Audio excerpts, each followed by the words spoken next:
Ulit yung question.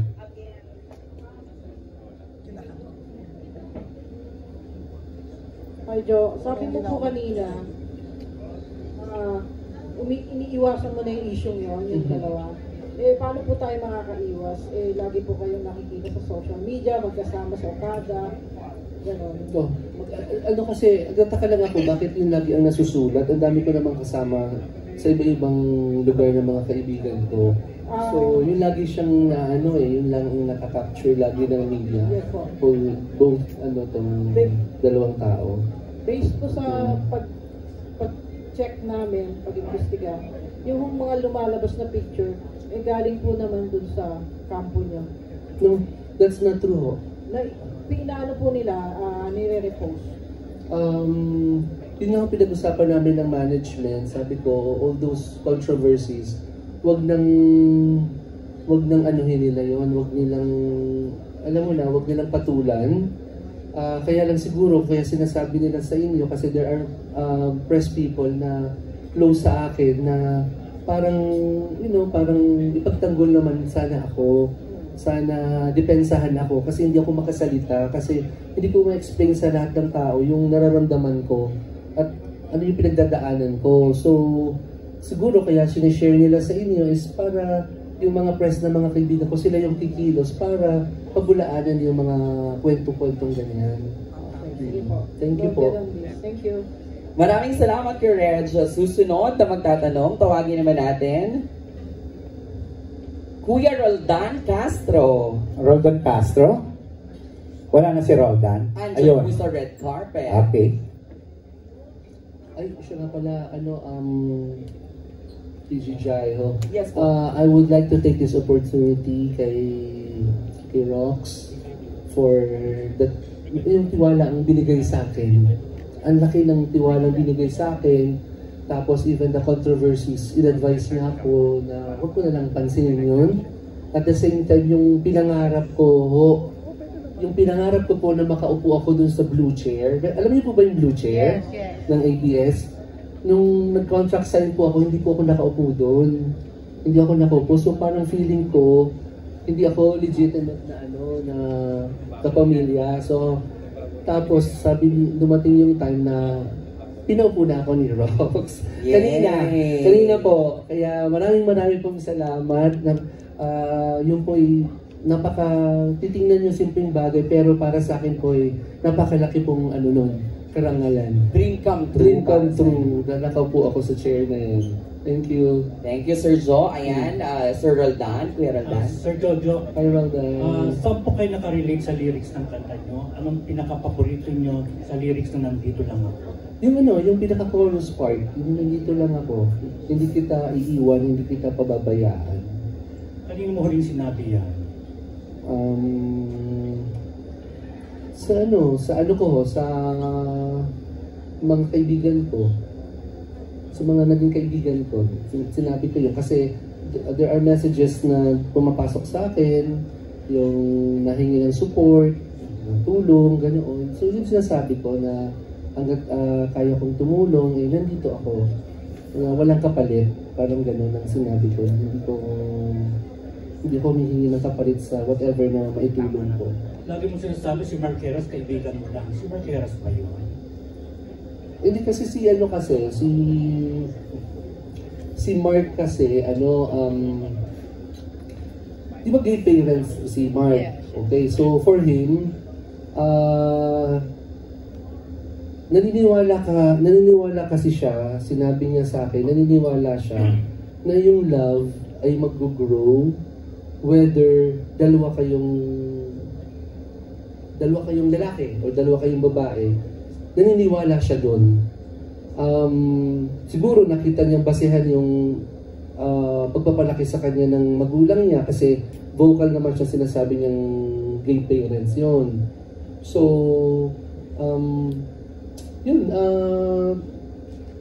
kaya kung may mga controversy na lumalabas, okay lang sa kanya. Kasi sabi niya 21 years na siya sa industriya, ako naman ay bago lang, wala pa akong isang taon nakikilala. I guess in-advise lang niya ako na huwag ko dalang pansinin. Yun, kaya si Mark, yun lang, doon ko lang siya naaalala sa mga advices niya na yung comfort na binibigay niya dahil matagal na siya sa industriya, sinasabihan niya ako ng mga experience niya. Okay, thank you po. Thank you, thank you. Thank you, Kuya Roldan. Ayan, susunod na magtatanong naman kay Sir Jojo Mendres. Nanay Jobert Sukal dito. Ayan. Ayan. Nay, yung last media ko natin naputol. Yung tatanong dapat siya nun, kaya lang naputol. Ito na yun. Ito na yun. Oo naman. Hello, Hi, June. anak, congratulations. Nay, Such a beautiful song from, isang competent composer. Napakagaling ng tandem ni John Van Manalo. Thank you, Nay. Ganda. Last time kasi, di ba, sa press conference natin sa Dapo, ay gusto ko sanang ipabatid lang sa kanila that I am one of the living testaments that you are a very, very good, you have a very, very good heart. Kasi nung panahon pa ng pandemic, baka hindi lang alam ng ating mga friends na isa ako sa mga nakatanggap ng napakaraming tulong from you during that time na tinumpatay lahat ng pandemic. Napaka matulungin mo. Gusto ko lang malaman nila that you really are good, you're a good soul. Napakabait. Okay, thank you. Ngayon ako makapagpasalamat sa iyo. Openly. Palakpakan naman natin si Jojo. Ayan. Tinatanong ko sila, Mildred, kung nasagot mo na ba? Kasi ang controversy about Mark Heras at Rainier. Diba? Sino ba talaga sa kanilang dalawa ang mas nasa puso mo? Yun ang gusto ko. Kasi it's all over. It's all over. As we promote, nandito lang ako. Kasi pwede mo nang i-apply yan sa kanila, sa both of them. Pero sino bang mas gusto mo talaga sa kanilang dalawa? Si Rainier o si Mark? Sa anong aspeto? Sa puso. Sa puso? Oo. Kung papipiliin ka, sino mas mamahalin mo sa kanilang dalawa? Bilang kaibigan. Bilang jowa. Halimbawa lang, give it a chance. Na hindi naman na kailangan, di ba kung sino sa kanila mas type mo? Kasi nami-misinterpret ako ng tao. Gawa ng una, ako kasi ay very close sa mama ko, sa sister ko, ang nagpalaki sa akin lola ko. Kaya yung kilos ko na malamya, na-adapt ko yun sa mga magulang ko. So akala labading ka? Siguro baka inaalam nila na ganoon or ganyan. Kasi malamya talaga akong kumilos. At ang boses ko talaga ay maliit. O parang babae. O parang babae. Yun talaga yung voice ko. So yun, nagkakameron ng misinterpretation ng tao at hinahayaan na lang ko yun. Pero kung halimbawa na dadating sa... Kasi hindi ako na-jobber nagsasalitaan ng tapos. Kasi there are relationship na isipin mo perfect relationship. Couple na babae at lalaki. Pero makikita mo, there are stories naman na hindi ka makakapaniwala na kahit yung guy ay okay, ipagpapalit siya ng boy sa isang girl, sa isang tomboy. Iiwanan niya yung lalaki for the sake of love dun sa tomboy. So, ganun din naman sa relationship ng ganun, na minsan sasama yung lalaki sa gay. So, walang nakakapagsabi, kahit perfect yung relationship mo. And even me, kung halimbawa may gusto ako, tapos dumating ako sa point na, kasi ibang panahon ngayon eh. Pero kasi it's all over the news. Yung nakita kayo ni Mark, tapos pinag-usapan, nakita kayo ni Rainier, pinag-usapan. Sino mas bibigyan mo ng mas malaking puhunan sa casino? Mas maraming chip. Nay, yung casino incident na yun, hindi naman ho yun yung nagsusugal. Kasi, syempre ako, marami akong naipon sa sarili ko. So, ako minsan, halimbawa, may mga friends o may mga players na in need ng panglaro. So, sa akin sila kumukuha ng pang-play. Charot lang. Pang-play. Oo. So, iba, ganun yun. So, iba, nakikita nila ako doon. Siyempre, hindi naman ako nagtitiwala minsan sa tao ko na sila magdadala ng cash kasi malaking amount yun. So, minsan ako nandoon. So, siyempre, nagkakameron ng yayaan, doon nakukunan ng video. Okay. Oo. So, parang, pag tinignan mo siya on social media, meron ng relasyon. Parang si Mark lang at si Rainier nakikita nila. Pero yung umuutang sa likod, hindi nila nakikita. Oo, hindi nila nakikita yun. Morley kasi. Itong si Morley. Thank you, Nak. I love you, Nak. Thank you, Nay. Thank you. Thank you. Salamat, Nanay Jobert. Ayan. Grabe, parang painit ng painit ang mga tanong this afternoon, ano? Totoo. Tita Pilar. Ito kayang susunod na magtatanong ay mas mainit Ogie. pa Hello. sa diretsahang tanong. Ayan. Tita Pilar Mateo. Ayan. Napaka-supportive yan sa akin si Tita Pilar. Naku, Thank you. mabait yan talaga si Tita Pilar. Congratulations, Jojo. Medyo, sabi mo mainit. Sige, magpalamig tayo. Ayan. Kasi nabanggit naman ni Mama Jobert yung pagiging generous mo. Opo. Na tumutulong ka sa marami. So, ang gusto kong puntahan na tanong, ano naman ang mangyayari sa iyo in your not so distant future na nasa plano mo ba rin na pumasok sa politika? Kasi nga, hindi naman nakikita yung pagiging philanthropist mo eh. Nandun din ba yun sa mga plans mo na magsilbi ka or whatever? Kasi marami rin na yung pumapasok sa ganyan. Para lang maipakita nila kung ano rin yung kakayahan nila to give back. Tita Pilar, wala akong any plans of going to politics. Kasi nakita ko naman yung buhay sa politika. Makikita mo yung mga nakaposisyon, nakakasuhan, kasi naging miserable ang buhay. Ako naman po, ay yung akin naman pong ano ko sa sarili ko, ay hard-earned money po yun, na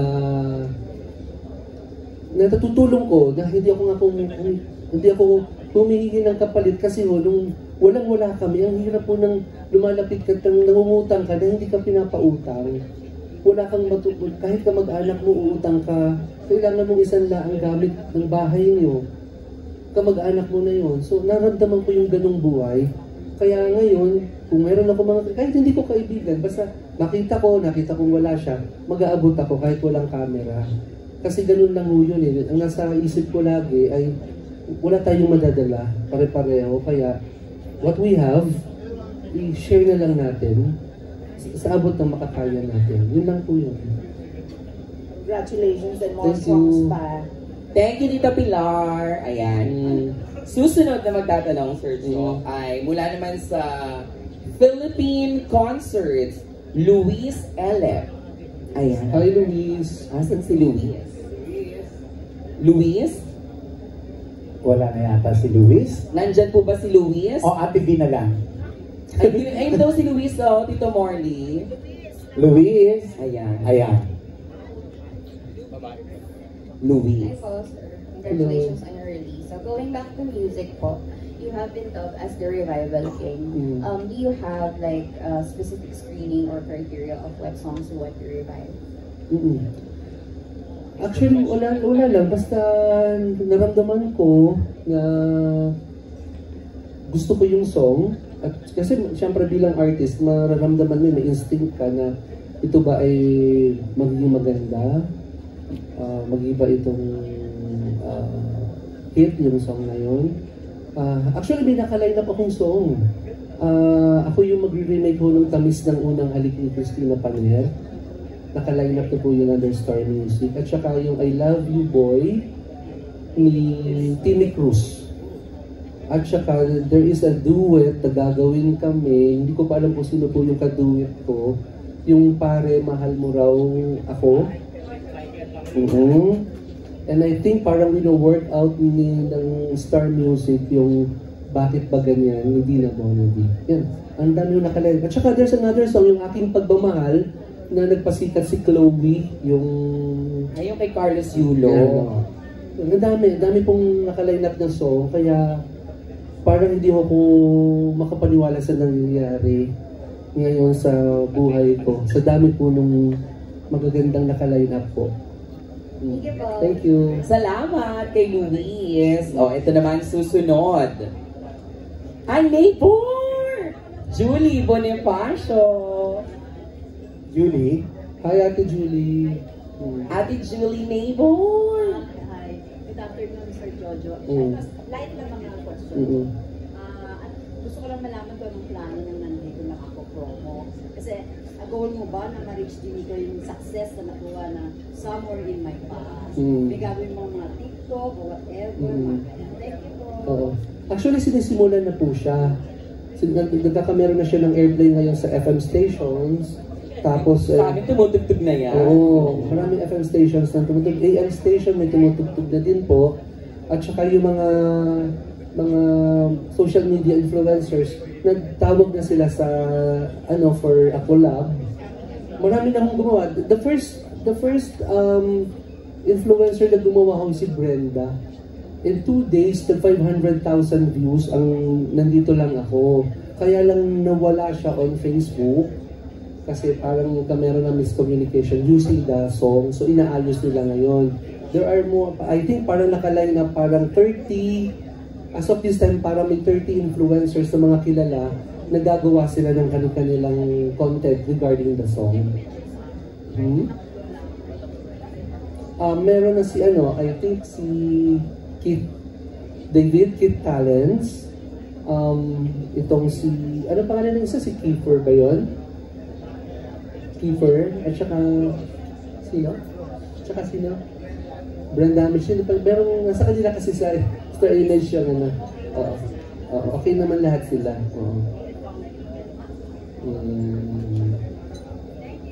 Thank you, Ate Ju. At saka si Miss Nora Honor ay may special appearance sa gagawin kong music video nang nandito lang ako. Yun yung abangan ho nyo yun. Thank you. Thank you, Ate Julie. Susunod na magtatanong naman sa atin ay nagmula sa Mega Kapamilya, Carlos Aragon. Hi, Best Actress Ludel. Ayan, hi Carlos.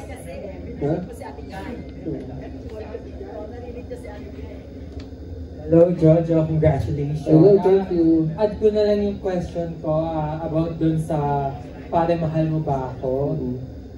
Meron ka Pare Mahal Mo Raw Ako? Pare Mahal Mo Raw Ako. Meron ka dong makakaduet. Pero sa'yo, sino gusto mong makaduet doon? Gusto kong makaduet doon. Kung sino yung Any artist. Any artist. Pero, I don't know, pero parang may napag-usapan na ang management namin at saka ang Star Music regarding din sa singer ngayon eh. Pero kung sa akin, parang I think parang si Mark siguro. Mark for that song. Mark Heras? Okay naman siguro siya. Tare, ang bad boy ng dance floor, parang magiging singer if ever magiging yan. Hindi, nag-duet kami sa Pero kami isang na pinagsamahan yung Somewhere in My Past. Pinaprove siya ni Mondel Rosario at nag-airplay siya sa iba-ibang FM stations at maganda yung feedback for the song. Oo. Kaya akala mo, hindi siya kumakanta pero maganda pala ang boses niya. Siyempre naman, starstruck din yan. Thank you, congratulations. Salamat from Mega Kapamilya. Next question, Ate Janice Navida. Uubusin ko po ba lahat to? Hi, Jo. Hello, Ate Janice. Good afternoon. First, congratulations kasi bukod dun sa nandito lang ako, tsaka dun sa Summer in My Past, yung ibang songs mo ay nag-peak din. Talagang ang dami na million views na. Siguro nakatulong din talaga yung mga controversy somehow. Kahit sabi nga natin, diba, positive or negative, still publicity. Anyway, kasi Jo, once and for all, although sinabi mo kanina na ayaw mo nang pag-usapan yung mga controversies, once and for all lang, para lang sa katahimikan ng lahat. Kasi for sure, mapag-uusapan at maiintriga ka pa rin para maging fair na lang din sa'yo. May nagpadala kasi sa akin ng picture na, ito lang lately lang, na despite your denial dun sa rumored relationship ni Mark Heras, mayroong kumalat na picture na kissing photo nyo. So I'd like to ask and confirm from you kung ito ba ay totoo or AI lang or ano bang or nakita mo na rin ba tong photo na to? Hindi pa ho. Nagsabi lang sa akin na meron na circulate na photo na ganyan. So wala pa ho ako nakikita. Sa yun. Pag pinakita ko ba sa'yo, mako-confirm mo kung... Ay, kasi wala naman ho nangyayaring ganun, kaya Kaya, so AI lang siya? Definitely baka yan, baka alam niyo na ngayon, high-tech kasi ngayon kaya nagagawa nila ng paraan yan. Pero, kaya alam ko hindi totoo kasi wala naman akong walang nangyari gano'n. At least. Pero, so, may bala ka bang magpa-investiga or magdemanda kung sino yung mga nagpapakalat na pag-link sa'yo? Kay Mark Heras, kay Rainier? Kasi actually, merong napag-usapan ng management, sina David at Vince, at saka may lawyers na silang kausap na magpa-file sila sa NBI ng case for a certain influencer na napaka-malicious nung ginawa. Kasi doon nagugat lahat yung Okada eh. Doon, tapos hindi ako tinitigilan. So, yun ang plano nila. Kaya lang sabi ko, it will take time. Ang dami maaabala. Magbabayad ka ng lawyers mo, yung panahon mo. At saka andun na yun eh. Paano mo mako-correct ang isip ng tao kung naano na siya? Yun ang nasa isip na nila. Kaya kahit sabihin mo na maayos nyo yun or makasuhan mo, eh, wala na rin. Kasi sabi ko, tigilan na lang kasi it's a waste of time. So at least ngayon, nililinaw mo na talaga na wala naman talagang something sa inyo ni Mark. Pero pwede bang malaman lang din namin, paano ba kayo nag-start as friends? Pupunta siya sa hotel ko sa Lucena. Matagal ng panahon yun. Doon kami nagkita sa hotel. So, yun, nagkausap kami doon. Then, dito na sa Manila, nagkasunod ng pag-uusap. Pumunta siya sa hotel sa Lucena because may show siya? Meron silang may event sila doon. So, doon siya nagstay sa hotel sa Lucena. So, bago pa yung Okada pala, pinuntahan ka na niya sa hotel sa Lucena? Doon siya nagstay. Doon siya nagstay. And then, nagkakilala kayo through common friends or pinakilala? Paano?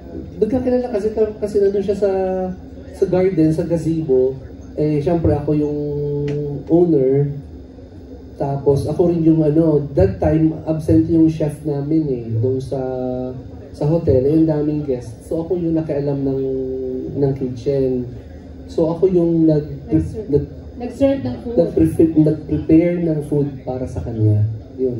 Wow, sweet. So doon na-appreciate ni Mark kaya nag-start yung friendship nyo.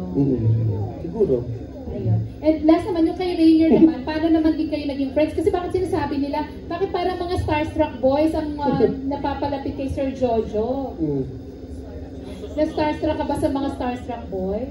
Wala nung ganun. Kasi tulad nyo, ang nasa isip nyo na yung ganun. Kasi yun yung nababasa natin sa social media, panood natin.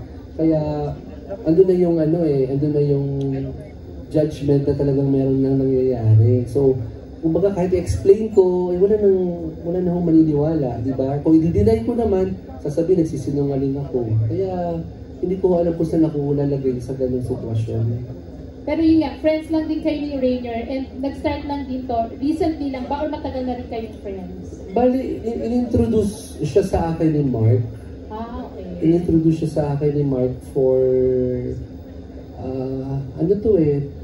parang nagkayayaan, tapos nung nakilala ko na si Rainier, si Mark naman ay naging busy. Hindi parang, dapat lalabas kami o may gagawin sa labas na o magkukulab kami, whatever. Lagi siyang hindi available. At that time, ang available lagi ay si Rain, si Buboy. Siya lagi available. So yun, kaya naging madalas yung pagkikita namin ng tao. So hindi naman pala promo ng tamis ng unang halik, yung